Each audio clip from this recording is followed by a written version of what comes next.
Muhammad Suhail. Yes, sir.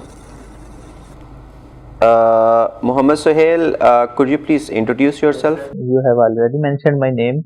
My name is Muhammad Suhail. My father's name is Muhammad Mirwana. He is retired from Pakistan Air Force. I hail from Sargodha district. As far as my education is concerned, I have recently completed my Masters in English Literature from University of Sargodha. In my leisure time, I like to play cricket, arrange feed and shelters for house sparrows.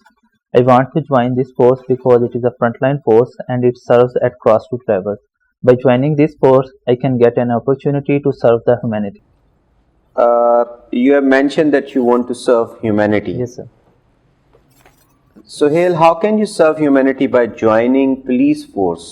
Sir, by joining this force, I can protect people from murder, rape and harassment.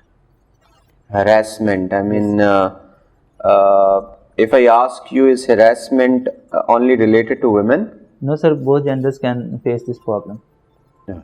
Both gender can face the problem. Suhail, can you please tell me your 3 qualities if you become, which will help you if you become a police officer? Sir, if I become a police officer, I will be an honest officer. I will try to do my work with honesty. I will be professional in my behavior. I will try to use professional techniques. For example, I will try to use geofencing, geofencing, etc. and modern technologies in my investigation process. I will try to be a disciplined during my investigation processes and during my daily duty. Right. Suhail, you mentioned that you have done Masters in Literature. Yes, sir. How can your degree in literature, English literature, be helpful in police department?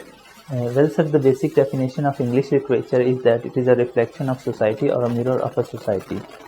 So, because I have a degree in this field, I can better observe people's behavior. I can basically assess how people are feeling and how how they react in different situations. So, I can be a keen observer. So at the same time, English is our official language. Due to fluency in this language, I can do my work properly by using this official language. English. At the same time, sir, we are receiving different tourists in our department. I can better guide them and I can provide them different information at the same time.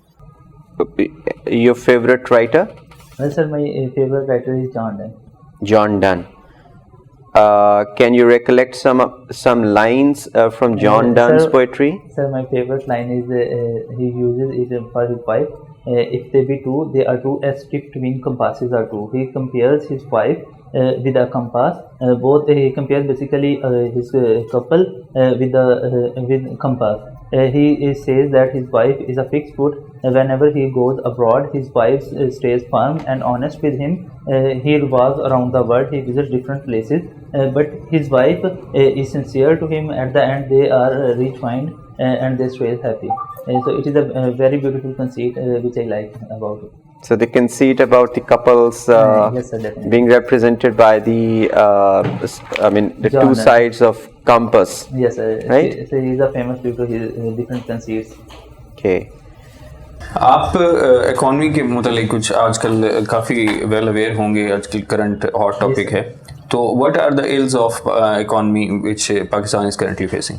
Sir, Pakistan different قسم کے scenarios face کر رہا ہے. Basically major reason جو ہمارے economy کے down فال کی ہے وہ پولیٹیکل انسٹیبلٹی ہے. ہماری کوئی بھی گورنمنٹ جو ہے وہ اپنا ٹینیور پورا نہیں کر سکتی, جس کی وجہ سے جو فارن انویسٹرز ہیں وہ انویسٹمنٹ کرنے سے ڈرتے ہیں. انہیں سے لگتا ہے کہ ہماری جو انویسٹمنٹ ہے وہ ضائع ہو جائے گی, یا کسی بھی وقت گورنمنٹ جو چینج ہو جائے گی تو وہ ڈفرینٹ پالیسیز امپلیمنٹ کرے گی, جس کی وجہ سے ان کو لاس ہو سکتا ہے. تو اس وجہ سے پولیٹیکل انسٹیبلٹی آتی ہے اور ڈیفینیٹلی جو انویسٹمنٹ ہے ان کو وہ ڈر ہے. تو اسی طرح سے جو ڈفرینٹ پالیسیز ہیں ان میں سے پرابلم آتا ہے, وہ پرابلم کرتے ہیں. اس کے بعد سر ہماری اوکے, اور آج کل ایک ٹرم بہت زیادہ یوز ہو رہی ہے, چارٹر آف اکانومی. سر کیا آپ ڈیفائن کر سکتے ہیں؟ Basically sir consensus of different political parties کے لوگ جو ہیں جو ڈفرینٹ پارٹیز کے ہیں وہ ایک دوسرے کے ساتھ ایگری کریں. اگر ایک پارٹی نے ایک پالیسی امپلیمنٹ کی ہے تو جو نئی آنے والی حکومت ہے جو وہ اس پارٹی کے اگینسٹ نہ جائے اور ان کے جو پروجیکٹس ہیں شروع کیے ہوئے ان کو خراب نہ کرے اور ان کو پائے تکمیل تک پہنچائے. ٹھیک ہے. اور کیا ایک کمپریہنسو وے میں اگر آپ سم اپ کرنا چاہیں تو what should be the way forward? Sir first of all sir ہمیں کنٹری کو پولیٹیکلی اسٹیبل کرنا چاہیے. جتنی بھی حکومتیں ہیں وہ اپنا ٹینیور پورا کریں اور اس کے بعد لوگ ڈیسائڈ کریں کہ انہیں ان کی حکومت کس طرح سے رہی, اور وہ اس کے بعد اس پہ ڈفرینٹ پارٹیز کو ووٹ کریں اور اپنا پرائم منسٹر سلیکٹ کریں. اس کے علاوہ سر جو بھی ہمارے پاس ہے ڈائریکٹ ٹیکسز ہمارے بہت کم لوگوں پہ لاگو ہیں, تو ہمیں کوشش کرنی چاہیے کہ لوگوں کو ڈائریکٹ ٹیکسز میں لایا جائے, جو اسٹیٹ کو ٹیکسز میں انٹروڈیوس کروایا جائے, اور جو ہم لوگوں کے سر انڈائریکٹ ٹیکسز ہیں ان کو کم کیا جائے, اور سر ہماری جو ایکسپورٹس ہیں ان کو بہتر کیا جائے, ہماری جو پروڈکٹس ہیں ہم ان کو لیول کو بہتر کیا جائے, اور ہم کوشش کریں کہ فارن جو انویسٹمنٹ ہے وہ ہماری کنٹری میں آئے, جس کی وجہ سے ہماری اکانومی جو اسٹیبل ہو جائے, اور ہمارا ایگریکلچر کا سر ایریا ہے اور ہم لوگ ایک ایگریکلچرل کنٹری ہیں. ہمیں کوشش کرنی چاہیے کہ ہم اس میں ڈفرینٹ ماڈرن ٹیکنالوجیز کو یوز کر کے ہم لوگ ڈفرینٹ کنٹریز کو ایکسپورٹس کر سکیں, تاکہ ہم ہماری جو روپیے کی ویلیو ہے وہ انکریز ہو سکے. ہاں بالکل, ویلیو ایڈڈ پروڈکٹس آپ کہنا چاہ رہے ہیں کہ ویلیو ایڈڈ پروڈکٹس ہم بڑھائیں.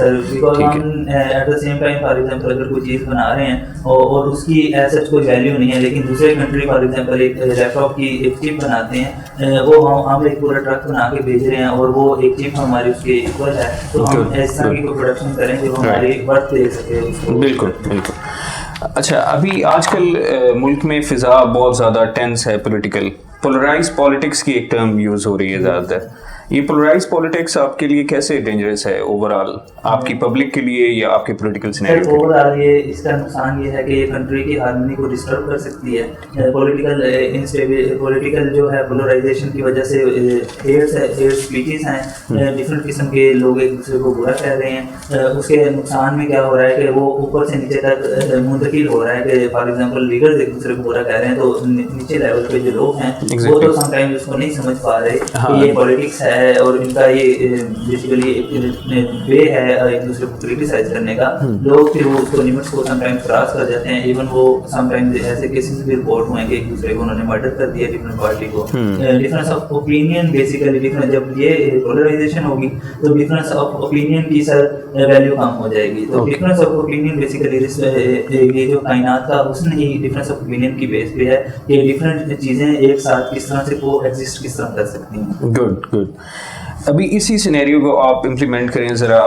پاکستان کی بائیلیٹرل جو ریلیشنز ہیں with the neighbours, specifically speaking about India, Kashmir issue is long standing issue between India and Pakistan. تو یہ ابھی جو کرنٹ سینیریو ہے یہ کس وجہ سے اسٹارٹ ہوا؟ سر کرنٹ سینیریو تو ایسے ہوا کہ انڈیا نے جو 370 آرٹیکل تھا اس کو پالش کیا, اور اس نے ایسے کیا کہ ڈیموگرافی کو چینج کرنے کی شروع کی. جو اٹانومی تھی کشمیر کی وہ ختم کی, اور ان کی جو وائسز تھے ان کو سپریس کیا گیا, پیلٹ گنس کو یوز کیا گیا, لوگوں کو لاک ڈاؤن میں رکھا گیا, لوگوں کو سپریس کیا گیا تاکہ وہ اپنی وائسز نہ بیان کر سکیں. تو اس کی وجہ سے پھر ہم لوگ فیس کرتے ہیں کیونکہ وہ ہمارے مسلمان بھائی ہیں اور ڈیفینیٹلی اور ہمارے ساتھ وہ لنکڈ ہیں. تو وہ وہاں پہ پولیٹیکل انسٹیبلٹی ہے, اوور آل ہی وائلنس کا یوز ہو رہا ہے. تو ڈیفینیٹلی پھر اس کے افیکٹس ہمارے کنٹری کی سائڈ پہ بھی آتے ہیں. When was it repealed? Sir I think sorry sir I can not recall. Okay.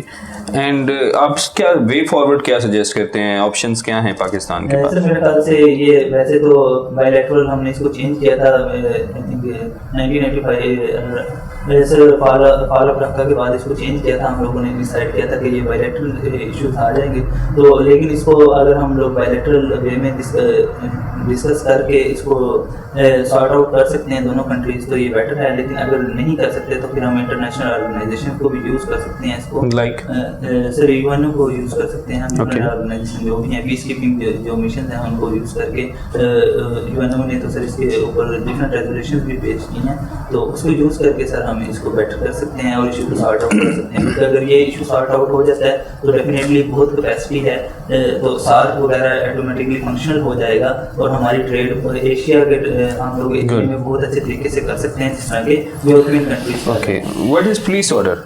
Sir police order 2002 میں انٹروڈیوس کروایا گیا تھا سر یہ مشرف صاحب کے دور میں. اس کا بیسیکلی پرپز یہ تھا کہ ڈفرینٹ جو لاسٹ ٹائم جو تھا آرڈر اس کو چینج کیا جائے اور جو بھی سزائیں وغیرہ تھی اس میں وہ پرانے رولس تھے اس طرح کی یوز کیا جاتا تھا تو ان کو چینج کر کے ماڈرن رولس کے ذریعے پولیس کو ماڈرنائز کیا جائے.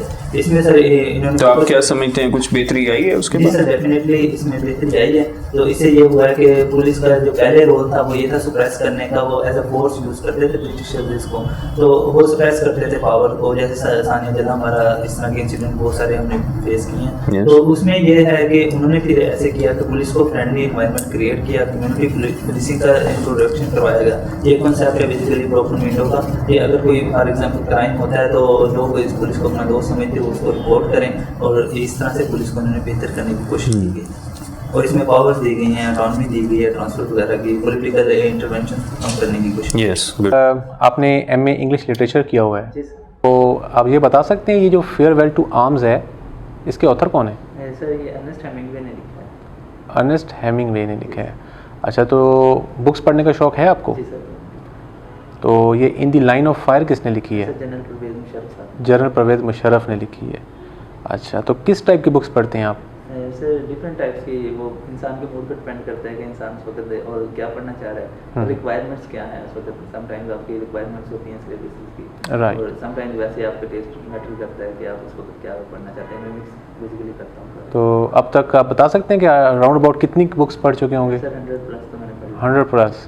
Very nice. اچھا, یہ بتا سکتے ہیں کہ یہ پیشن اور پروفیشن میں کیا فرق ہوتا ہے؟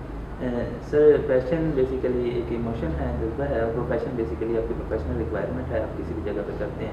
تو لیکن اگر یہ پیشن اور پروفیشن اکٹھے ہو جائیں تو سر میں یہ بلیو کرتا ہوں کہ ایک قسم کی عبادت بن جاتی ہے. انسان بڑے اچھے طریقے سے اپنے پروفیشن کو لے کے اور اپنے پیشن کو بھی کمپلیٹ کر سکتا ہے. تو انسان پھر بڑے اچھے سے فارم کرتا ہے.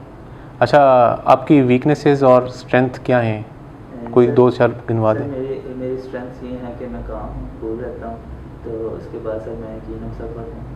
ویکنیس میری یہ ہے کہ میں سم ٹائم سے زیادہ ڈیٹیل اورینٹیڈ ہو جاتا ہوں. میں نے جس ٹاپک کو تھوڑا سا زیادہ کم ٹائم دینا ہے, میں اس کو تھوڑا سا زیادہ ٹائم دوں, تو وہ میرا سم ٹائم ٹائم ویسٹ کر دیتا ہے. ٹھیک ہے. Longest strait of the world? Strait of Malacca. Strait of Malacca. تمغہ جمہوریت فوج کو کس نے دیا تھا؟ سوری سر, ایسا نہ کیا. پاکستان میں بنیادی جمہوریتوں کا نظام کس نے متعارف کرایا تھا؟ سر ایوب خان صاحب نے. ایوب خان نے کرایا تھا. کس سن میں کرایا تھا؟ سر 1959. 1959 میں. Thank you very much, gentlemen. Wish you best luck. Thank you, sir.